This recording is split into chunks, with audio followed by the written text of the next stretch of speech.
When you go into a city like Los Angeles and you propose to put 3,000 explosive devices on a 74-story building, pretty much the objections are very clear. No way is that going to happen.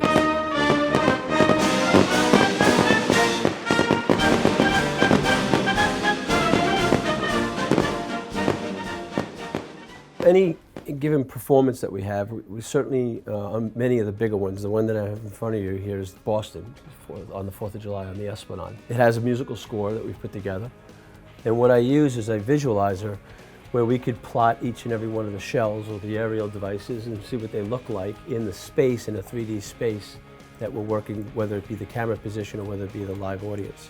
So we model the hat shell, we model the Mass Avenue Bridge, we model the river, and then we place meticulously, second by second, the shells that are going to be used in the program. The biggest aid for us in the computer system is then you could take all of that data and then manage all the business aspects of a fireworks display.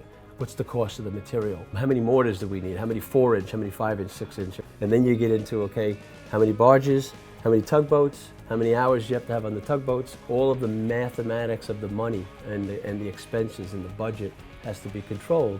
And a lot of the times that's one of my challenges is, from a creative perspective, I'm creating like crazy.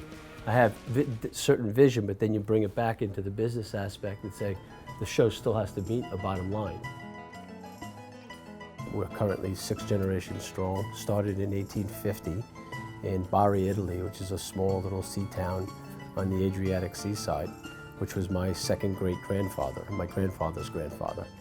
He and his son, Anthony, came through Ellis Island and settled in a little town called Elmont, New York, right 6 miles from where we're sitting right now.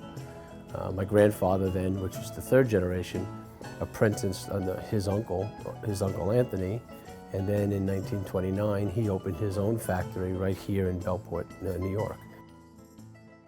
During each year we have about 250 productions that we produce nationwide, and now internationally is about 40 of those 250 programs a year that we produce.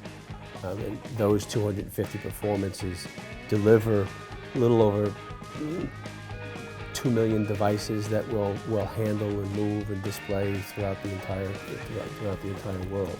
For the 4th of July weekend, we're producing about 85 programs from here, New York, to Maine, down to Florida, all the way out to Honolulu, Hawaii.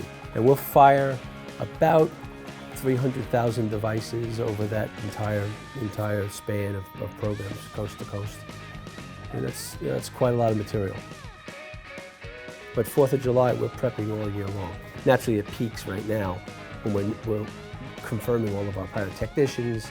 The logistics are enormous, making sure that everybody's getting in the right place, they're getting the proper truck, they're getting on the right airplane. We have 400 people that are traveling.